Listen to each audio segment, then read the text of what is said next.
Woke, Acordei, um guia para a justiça social, Titania McGriff. Este é um trabalho de análise literária e não reproduz as opiniões do autor, e nem tenta ser um audiobook da obra.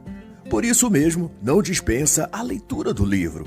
É uma tradução minha do original em inglês e pode conter incorreções, mas que não comprometem o entendimento da compreensão da mensagem do autor.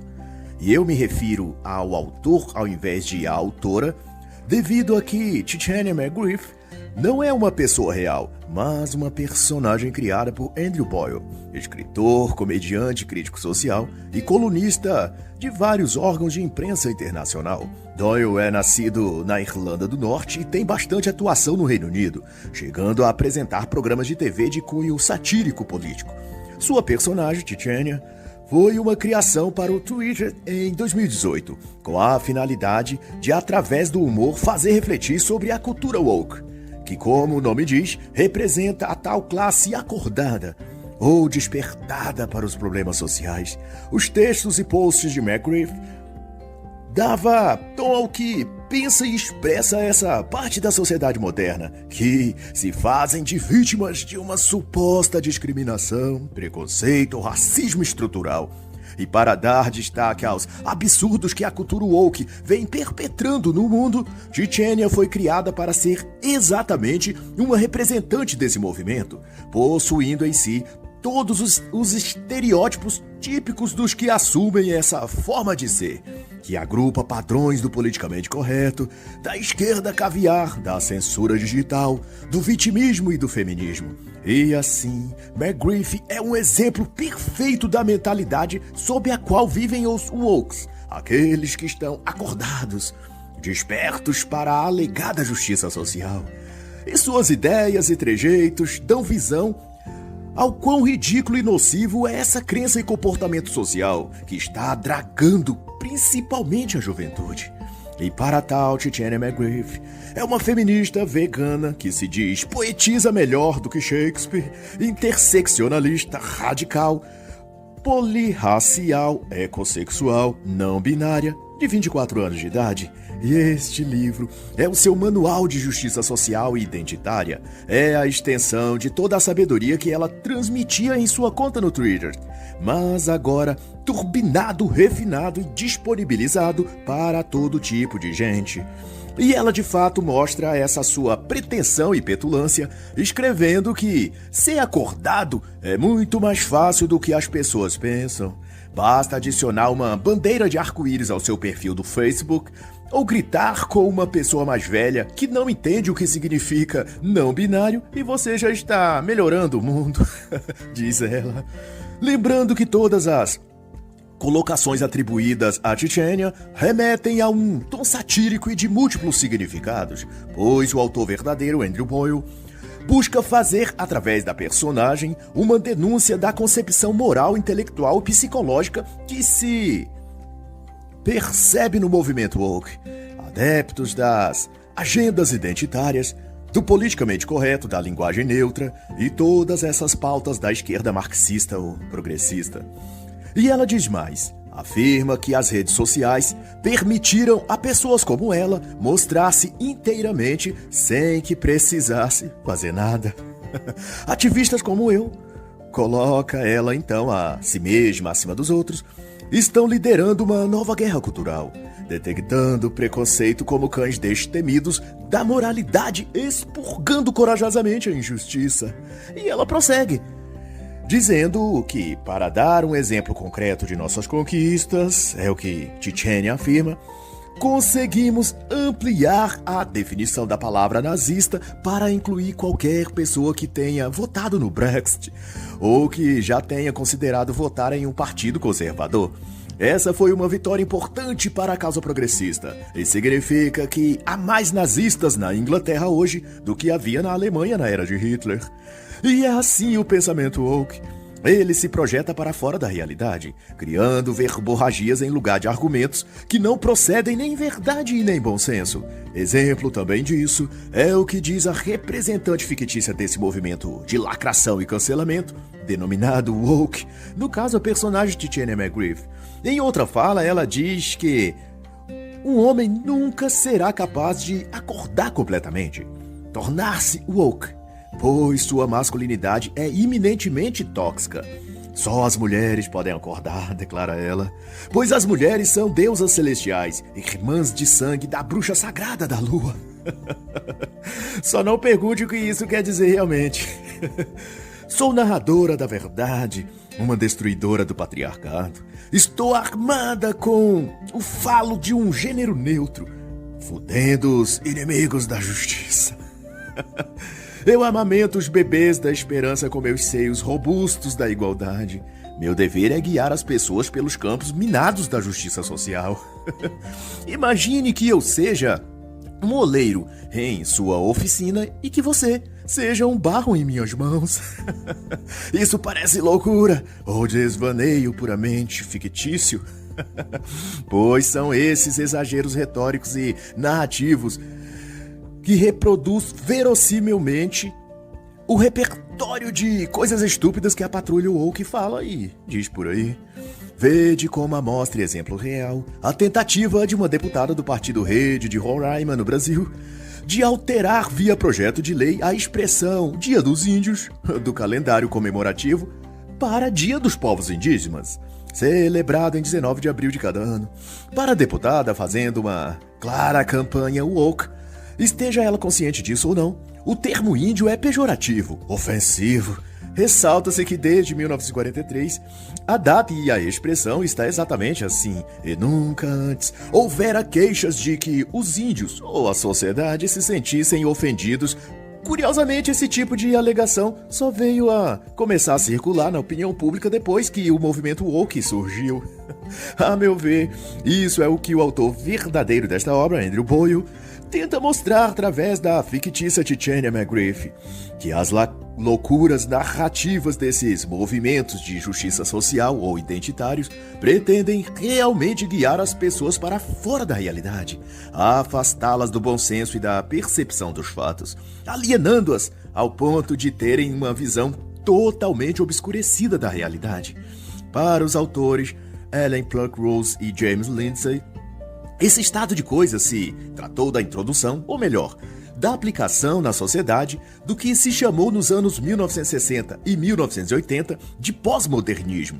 Para Lindsay e Pluckrose, aquilo que foi teorizado por intelectuais sociais como a teoria crítica e o que chamavam de acesso injusto ao poder, fora de então adaptadas e carregadas politicamente e a partir de 1980 e início de 1990, disseminados em forma de ideias revolucionárias, também chamadas de construtivismo crítico na época. Para esses dois autores, essa virada pode ser entendida como o pós-modernismo aplicado e contém o cerne do que se transformou hoje nesse ideário abraçado pela cultura woke, que são teoria queer, crítica da raça, questões identitárias e de minorias, os conceitos de justiça social, ativismo ambiental, climático, etc. E muitos desses importantíssimos pontos são abordados nesta obra, que considero imprescindível, como teoria queer no capítulo 4, teoria crítica da raça e interseccionalidade no capítulo 5, estudos de gênero no capítulo 6, o próprio tópico de justiça social no capítulo 8, enfim. Essa é uma obra que deve ser lida, compreendida e espalhada por toda parte e lugar. Talvez, na minha opinião, a obra mais importante da última década. E de volta a Titania McGriff, nossa personagem woke, ela se identifica como um ícone da geração millennials e na vanguarda do ativismo online. E esses pressupostos eu destaco aqui porque eles são o cerne ideológico do que pensam e sentem os militantes do movimento woke real. Eles arrogam para si a ideia de que são uma vanguarda, construindo algum tipo de mundo novo que só eles são capazes de fazer, pois são jovens, espertos e totalmente conectados ao modernismo tecnológico. Em outros termos, se sentem os salvadores do futuro, exterminando o passado e outras, assim como tudo que supõem os wokes, que são heranças culturais dessas gerações ultrapassadas. Isso é família, religião cristã, trabalho duro, estudo, desenvolvimento profissional, boa índole, não apoiavam as drogas nem a vagabundagem, etc, etc.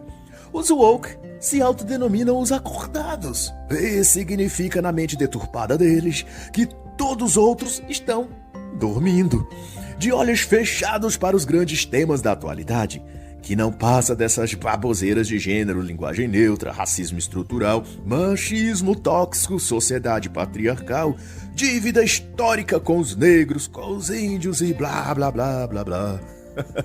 Resumindo, toda essa salada de bosta que esse ativismo de esquerda defeca por aí. Eu posso ter nascido acordada, diz também McGriff, voltando eu à celebridade europeia woke. Mas eu vim para um mundo que não tem nada a ver com o acordado. É por isso que eu sou tão radical. Minha primeira ação assim que eu nasci foi fazer xixi no obstetra. Isso é McGriff dizendo.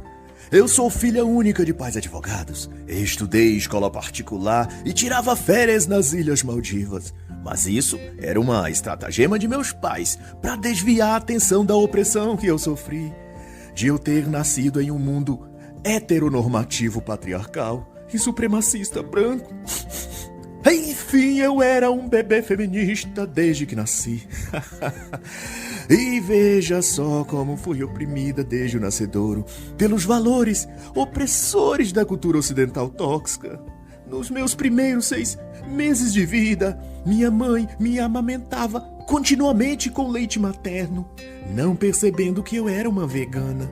Eu não sei se ela não se importava com meus sentimentos ou se era mesmo uma forma de abuso dela. Com meus 4 anos de idade, eu sofria comendo regularmente uma quantidade saudável e normal de alimentos que meus pais insistiam em carinhosamente me dar. Era muita opressão. Quando eu me matriculei na creche, decidi me identificar como gênero não binário. De alguma forma eu sabia que tinha de resistir à opressão da heteronormatividade. Naquela época o termo ainda não existia, mas eu já estava anos-luz à frente do meu tempo. Com 5 anos de idade eu já combatia os preconceitos sociais generalizados contra o sistema reprodutor feminino e já soletrava sinônimos imaginativos para a palavra vulva. Só rindo, meu irmão. E daí por diante discorre ainda Titiana McGriff, querendo Andrew Boyle simbolizar a dissonância cognitiva dos adeptos da moda woke. Comecei a me destacar em todas as disciplinas, exceto biologia, física, química, economia, história, religião, informática e matemática. Seria Titiana ainda dizendo, não porque eu era um fracasso nessas matérias, mas porque elas eram construções patriarcais para perpetuar o privilégio branco. Sem dúvidas, as notas baixas foram um ato corajoso de autossabotagem subconsciente. E assim ela vai dizendo, em meus estudos superiores, eu estudei línguas modernas em Oxford e fiz mestrado em estudos de gênero, escrevendo uma dissertação sobre tecnopaganismo e a natureza corrosiva do futuro cis masculino. Eu estava preparado para a vida no mundo real. Ainda na faculdade escrevi o poema Castre Todos os Homens Brancos. E o reitor proibiu de que fosse publicado. Disse que não era muito bom. Uma clara demonstração de misoginia institucionalizada. Como protesto, fiz uma performance gritando o poema na rua principal coberta de sangue menstrual e jogando sujeira em quem passava. Ela havia tomado posse do poder da palavra, segundo ela. Ela escrevia poemas que eram adagas afiadas da verdade nas próprias definições que ela faz em seu livro. E no Twitter, não esqueça.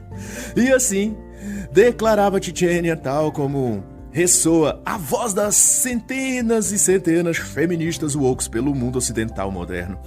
Minha missão é impulsionar a mudança para melhor no mundo, despertar as consciências das pessoas que estão como uma fera sonolenta presa em coma por muito tempo. Eram também palavras dela. O movimento woke, que significa acordei, trata disso, de pessoas jovens sobremente dispostas a rotacionar a sociedade para a direção dessas teorias feministas, dessas ideias identitárias e das pautas progressistas padrão, dizendo que esse processo seria um despertamento da sociedade e que acordar essa sociedade traria ao mundo um futuro melhor, de igualdade e justiça social, sem héteros, sem masculinidade, sem isso, sem aquilo, sem nada do que sustenta a sociedade há séculos ou milênios. E tanto é que um dos capítulos se intitula Foda-se o Patriarcado, que, como já dito, busca aludir ao que pensam e como veem o mundo essa geração woke, que na obra está espelhado nas falas e dizeres da ativista Tiziana McGrath. E ela diz que não importa o que a pessoa faça na vida ou quão possa ser bem-sucedida, ela sempre será uma vítima do patriarcado. E essa compreensão, segundo ela, é a chave do empoderamento da mulher ou das classes minoritárias. E esse pensamento de McGrath traduz o que a ideologia progressista de esquerda repete pelo mundo afora, de que a mulher é vítima perpétua do machismo tóxico, do patriarcado ou da cultura cristã ocidental. Diuturnamente, essas narrativas são repetidas em meios de comunicação, nas academias, escolas secundárias, no jornalismo, nos filmes e seriados, e em toda parte que as esquerdas tiverem acesso. E desde o início dos tempos e mesmo antes, as mulheres são oprimidas sob o peso do patriarcado. Também declara nossa personagem woke. As mulheres podem votar, ter carreira, casar, descasar, ter filhos ou abortar. Mas a triste realidade é que as mulheres em nossa sociedade estão mais oprimidas do que nunca. E o amigo leitor não espere que Tiziana McGrath ou qualquer mulher feminista woke da vida real vá definir em critérios objetivos em que exatamente elas são oprimidas. Se já alcançaram tudo que a primeira, segunda, terceira ou quarta ondas feministas disseram que elas precisavam para serem livres e felizes. O feminismo nunca para de se metamorfosear e reivindicar novas coisas, e vai assim capturando as mentes de mulheres cada vez mais jovens, convencendo-as de que são terrivelmente oprimidas, embora custe a essas mulheres identificar em quais coisas são, assim, prejudicadas pelo patriarcado. No geral, essas premissas são só teses narrativas, pelas quais se faz uma lavagem cerebral nas mulheres a fim de convencê-las de que os homens são seus inimigos, e que tudo o que eles fazem é para escravizá-las, para manipulá-las, para objetificá-las. Tiziana McGrath reproduz esse ideal woke de demonizar os homens quando diz que tudo que os homens fazem é fálico por natureza. Ele é alto e ereto, tentando exibir uma atitude dominadora. Ele anda para frente e para trás, chutando as pernas como se estivesse sonhando com uma relação sexual. Eles cospem quando falam, projetando cada sílaba como se simulasse uma ejaculação. Quando se trata de homens, exaspera Tiziana. Cada gesto, cada palavra, cada pensamento é um ato de agressão sexual. Todo homem, elabora ela ainda, são treinados desde o momento de seu nascimento a violentar a mulher. E o processo começa cedo, em sua concepção e nascimento. Todo homem inicia sua existência dentro do corpo de sua mãe, crescendo dentro de sua barriga sem sequer haver pedido seu consentimento. Que abuso! E quando nasce, simplesmente põe a cabeça no local de saída no corpo da mãe e sai, simples assim, como se a estivesse estuprando. Enfim, o patriarcado é muito antigo, e cada ato do homem é agressivo à mulher. Se o planeta possui 4 ou 5 bilhões de anos, significa que são 4 ou 5 bilhões de anos de tirania masculina contra as mulheres. E da mesma maneira que considera o masculino ou patriarcado opressor, Tiziana ou o movimento lacrador das woke também concebe que os fatos, ou seja, a realidade, pode ser também opressora. Por anos, diz ela, aceitamos aquilo que nos disseram e chamaram de verdade, sem nos darmos conta da opressão que isso nos causa. Por exemplo, de que a obesidade mórbida causa problemas de saúde, ou que um negro não pode nascer em um corpo branco, ou ainda que os homens não podem engravidar. Dá pra imaginar isso. Eu chegaria até a dizer que todo conhecimento é uma construção patriarcal, pois foi adquirido ao longo de séculos de totalitarismo masculino. São tweets que McGriff postou por aí. E assim como é na vida real, os adeptos das ideologias progressistas, como são os wokes, chegam a brigar com os fatos da realidade, invertendo a ordem e, claro, causando caos mental, intelectual e cognitivo. E, como Tchetchênia, concebem e almejam que as mulheres falem mais do que os homens. Porque quando o homem abre a boca, segundo essa ideologia burra da esquerda, eles estão proliferando ainda mais a opressão contra as mulheres. Principalmente quando esses homens se baseiam nos fatos. E de então, como se vê, o ativismo woke é insano, distorce a verdade, corrói tudo que há de bom ou normal e leva junto consigo um lastro onde as pessoas tentam ter com a realidade. Elas perdem contato com a realidade e com a verdade. E isso está expresso e nítido na missão que todo militante progressista arroga para si. Como também anuncia Tchetchênia em outra parte, em que afirma que sua mensagem é explicar às pessoas por que elas estão erradas em tudo. E ela própria reconhece que a internet é a grande e melhor arma para militar pela justiça social.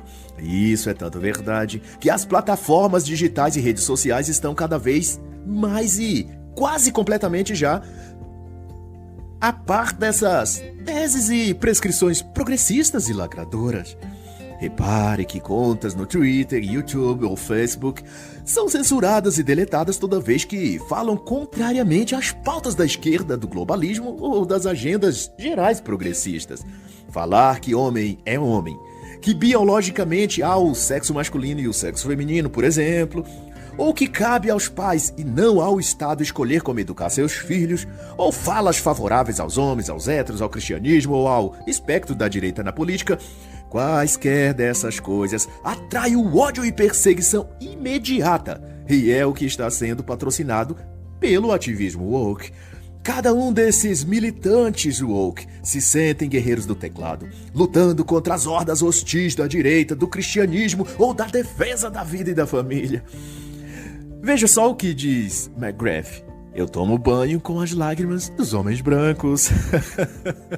E isso espelha exatamente o que sentem os lacradores das redes sociais. Para esses, usando as palavras ou tweets de Tchetchênia, pessoas brancas não se referem a indivíduos com essa cor de pele, mas a uma identificação dessas pessoas com as relações de poder dominantes que mantém, por sua vez, as pessoas de cor, negras e pardas, subjugadas a cidadãos de segunda classe. Adoravante, uma desigualdade estrutural que consolida o privilégio de uma classe e o rebaixamento de outra. A branquitude reverbera Tchetchênia, em tom exagerado, claro, assim como na vida real fazem também os grupos marxistas da esquerda caviar. Age como um veneno contaminando o que há de louvável na cultura negra. Não é à toa que os brancos fazem parte de grupos extremistas de direita.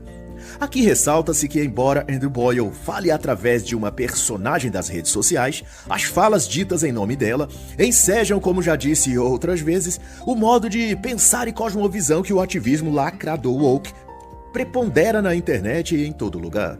Não é por outra razão que a cultura do cancelamento se disseminou tão fortemente nas redes digitais.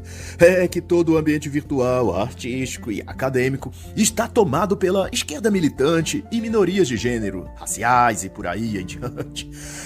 É para o fim de causar o caos, o cancelamento que o lobby do ativismo esquerdista faz. Como de que no Reino Unido a sociedade é racista. Nos Estados Unidos, a sociedade é preconceituosa. No Brasil, também a sociedade é racista. E como você percebe na visão fantasiosa e maquiavélica dos ativistas woke, a discriminação e preconceito por toda parte e lugar. É algo que, como dizem, é endêmico e estrutural. Está em todos os órgãos e instituições majoritariamente burguesa, branca, capitalista. E quem nunca ouviu esses discursos por aí? Sobre racismo estrutural, machismo estrutural, blá blá blá blá blá. Eles elevaram a ideia de racismo para além de indivíduos. Acusam empresas, organizações privadas e públicas de serem estruturalmente discriminatórias. É por isso que empresas como a Magazine Luiza e outras, como o Boticário, etc., quiseram se livrar desse estigma promovendo processos seletivos especificamente para negros ou para gays ou para gordos ou para anões, sei lá o quê. É pra que se sintam exorcizados da imagem e título de que as grandes corporações são estruturalmente racistas ou preconceituosas. O que deixa, no entanto, de observar os CEOs dessas empresas é que não importa o que façam ou quantos gays, lésbicas, negros ou anões contratem, ou que produtos ou cardápios eles criem em homenagem a esse público minoritário. Eles nunca se sentirão bem satisfeitos, porque aquilo do que acusam essas empresas é simplesmente uma invenção, um jogo narrativo para aprisionar a sociedade num cativeiro cultural e ideológico, onde as supostas minorias ou aqueles que falam em sua representação possam, enfim, ditar as regras e obter vantagens financeiras ou políticas. Toda narrativa acusatória de racismo estrutural e coisa e tal é uma programação neurolinguística para manipular as massas e moldar a opinião pública e jornalística. E no fim, num quadro esquemático ainda maior, quando vir o governo de esquerda, essas empresas estejam desvalorizadas e acobertas de processos arrastando-se na justiça. E isso justifica então ao ditador esquerdopata estatizar aquela empresa sob o pretexto de que a política organizacional dela feriu, constrangeu ou fez algum mal para alguma minoria. E que então ela será, dali em diante, reestruturada pelo Estado para servir a sociedade minoritária, que são os negros, os gays, indígenas, as mulheres. E assim o Estado vai se apropriando empresa por empresa, lugar por lugar, e se agigantando até que tudo pertence ao grande Leviatã de Hobbes. E nessa marcha de lacração, perseguição e de cancelamento woke, não faltou o tema que a senhorita McGriff não colocasse sob o prisma de suas verborragias. Além do racismo estrutural, dos privilégios da classe branca capitalista, do empoderamento feminino e do machismo tóxico, também foi alvo de suas análises no Twitter o tal apropriação cultural. E pegando gancho a afirmação de que a classe branca burguesa é uma elite opressora das minorias étnicas e sociais, ela divaga na conjectura de que a apropriação cultural é um modo como pessoas brancas roubam a identidade cultural de um povo ou etnia e a distorce para se autopromover. E Titiane abre sua digressão a partir do caso de uma mulher branca americana que em abril de 2018 postou em suas redes fotos de sua festa de formatura, vestida de uma tradicional indumentária chinesa. Logo depois, um outro americano branco comentou sua roupa com um xingamento, dizendo: "Minha cultura não é a furker de seu vestido de baile." Como se ele fosse chinês, né? Ele utilizou um palavrão que eu não posso repetir aqui por motivos de censura, é óbvio. E para Tchétchenia e os lacradores reais do movimento woke, toda pessoa branca é cúmplice da supremacia branca. Por isso, não deve usar adereços ou roupas de outras culturas, porque isso estaria prostituindo aquela cultura, que não coaduna com os privilégios dessa classe branca. E ela conta mais. Também diz que ao tocar a música de Aretha Franklin, em homenagem após sua morte, os guardas do Palácio de Buckingham estavam também cometendo um ato de apropriação cultural, principalmente porque eram homens brancos e, portanto, não tinham a moral que lhes permitisse tocar a música de uma mulher negra. Que loucura! Alguém segura essa mulher. Alguém prenda esses loucos. Claramente, Andrew Boyle superdimensionando alguns pontos nas falas de Tchétchenia, mas isso para acentuar o quão é ridículo o que realmente são e fazem a turminha do politicamente correto. E para esses praticar yoga, vestir uma roupa, comer uma iguaria ou usar uma expressão típica de uma cultura estrangeira, é uma apropriação irregular de outra cultura. E remetendo de novo aos autores Pluck, Rose e Lindsay, na obra que também já citei, Injustiça Social, Eles explicam com maestria como e por que esses construtos ideológicos foram arremetidos sobre a sociedade americana e, em decorrência, para toda outra no Ocidente.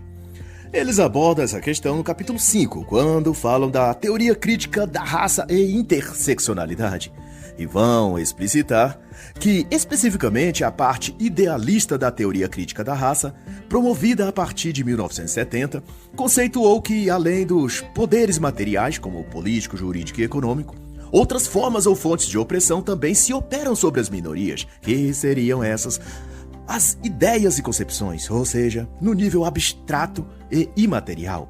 Haveria também elementos na esfera das palavras, das ilações e dos argumentos, por assim dizer, que também repercutiam o racismo, a discriminação ou a dominação simbólica sobre as minorias. E segundo os autores, se pôde a partir de então elucubrar para toda direção que se quisesse. Qualquer coisa no âmbito linguístico-social poderia ser acusado de estar oprimindo ou atacando uma pessoa ou uma cultura. De onde então surgiu o descalabro de que vestir uma pulseira, um anel ou cantarolar uma música de uma raça, cultura ou povo identificado pelos ativistas sociais como minoria étnica.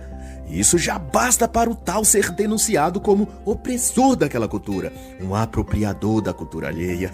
E no geral, para não ter que discorrer e comentar as 9 páginas que compõem esse capítulo na obra de Lindsay e Pluckrose, basta que a teoria interseccionalista, da qual emana tipos de idiotices como a da apropriação cultural, reduz tudo num povo ou cultura a uma questão de privilégio de classe e supremacia branca. Assim, se percebe por tabela que o tal selo azul ou o atestado de politicamente corretos, ou no mais popular, sinalização de virtude que hoje os woke tentam representar, também se pode dizer que decorre dessa tal teoria interseccionalista de raça.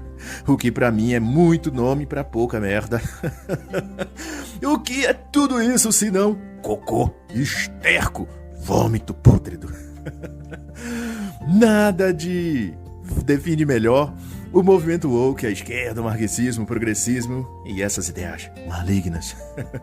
Pois assim não é, como explicar o que disse Valerie Solanas, feminista e escritora da obra Misândrica Manifesto Scum, de 1967. Lembrada aqui por Tchetchenia quando disse que chamar o homem de animal é um elogio.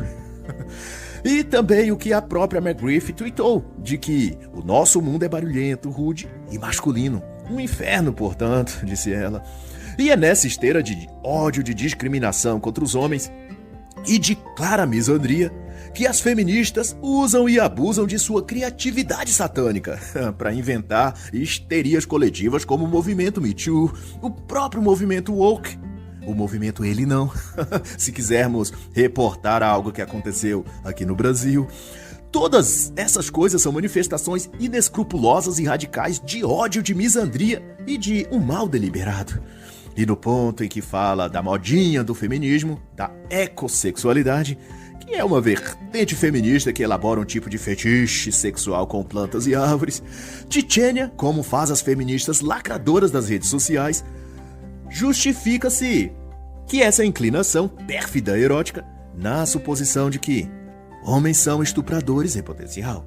Espalhou-se, então, há poucos anos atrás, no Brasil e no mundo, o jargão ideológico de cultura do estupro, em que todo homem é um estuprador, basta que ele tenha oportunidade.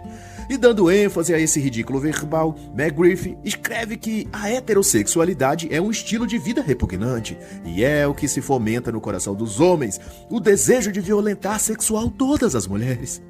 É claro que ela não tem como pontuar isso na realidade, porque tudo não passa de uma divagação sem nexo que o feminismo se utiliza para fomentar suas fantasias imorais. E conforme vemos, o esquerdismo causa tanto mal ao psicológico humano, que da simples proteção ambiental que bradavam lá pelos idos dos anos 90, os ativistas de esquerda, até palmeando a iniciativa Eco 92, evoluiu para o ativismo climático, que se resume na suposta defesa dos ursos polares ante o derretimento das geleiras, etc, etc.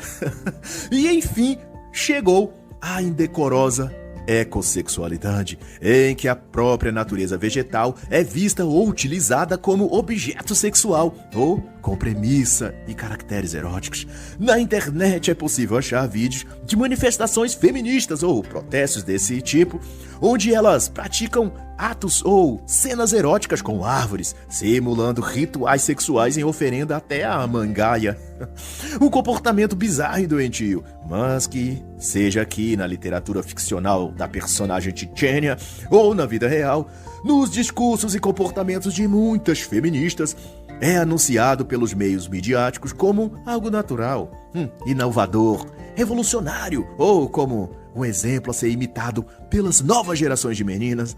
Como a própria McGriff diz, é uma visão evoluída da natureza, que só pessoas esclarecidas e espiritualmente superiores podem conceber, de que a natureza deixa de ser mãe para se tornar amante delas. E conclui regurgitando que o sexo também é uma forma de ativismo. E seguindo essa proposição, Titânia vai pontuar sobre a liberação sexual da mulher, mas o capítulo em si é permeado de tantos termos chulos e palavrões que não daria para eu dilucidá-los aqui. Mesmo porque é contraintuitivo achar tantos sinônimos para os termos de baixo calão que são utilizados pelo autor, representando o dizer de Titânia. Mas, em resumo, o capítulo exalta e incentiva que as mulheres liberem-se e descubram a maravilha de pensar só em sexo e nada mais. Se os homens podem, elas também podem. E veja só, não foi isso que a senhora cantora da tatuagem anal disse em entrevista não muito tempo atrás? De que ela faz o ato com todo mundo onde ela vai, porque os homens sempre fizeram isso e nunca foram criticados. Se os homens podem, elas também podem. É o que disse a cantora. Pois é assim, né? Dizer o quê? Para as feministas, imitar os piores comportamentos dos piores homens significa empoderamento. E fica ao seu critério, amigo leitor, discernir ou interpretar o que quer dizer isso. Ou melhor, para onde tudo isso vai levar. E depois disso, então, Titânia repercute o que o feminismo apregoa sobre o casamento. De que ele é um calabouço patriarcal, uma instituição heterossexista que aprisiona as mulheres há séculos. E para as feministas, elas de fato anunciam nas escolas e universidades que o casamento é uma forma que os homens criaram para impedir das mulheres expandir suas capacidades e potenciais. Ao torná-las mães e esposas, os homens estariam prendendo-as em seus lares, enquanto eles podem sair para o mundo e enriquecer. O que se trata, ao ver de McGriff e do feminismo, de uma mercantilização das mulheres. Dizer, então, não ao casamento para esses grupos radicais misândricos é a mulher se emancipar e ser realmente empoderada e feliz. Boa sorte para as mulheres que acreditar nisso. Na conclusão de tudo, o movimento woke é parte de uma utopia socialista que utiliza e se apoia no ativismo e militância dos adeptos e aficionados pelo totalitarismo marxista, para embriagar a alma e o espírito das massas e conduzi-las a uma servidão voluntária ao status quo comunista. Como disse Klaus Schwab, tirânico do Fórum Econômico Mundial, no futuro você não terá nada e será feliz. E é nesse processo que trabalham os lacradores, censores e progressistas woke das redes sociais, de demover da sua vida os bens materiais, tudo pertencerá ao Estado, e da sua alma tirar todo o bem, toda a paz, toda a fé, e toda a consciência e percepção da verdade, da realidade e da moralidade.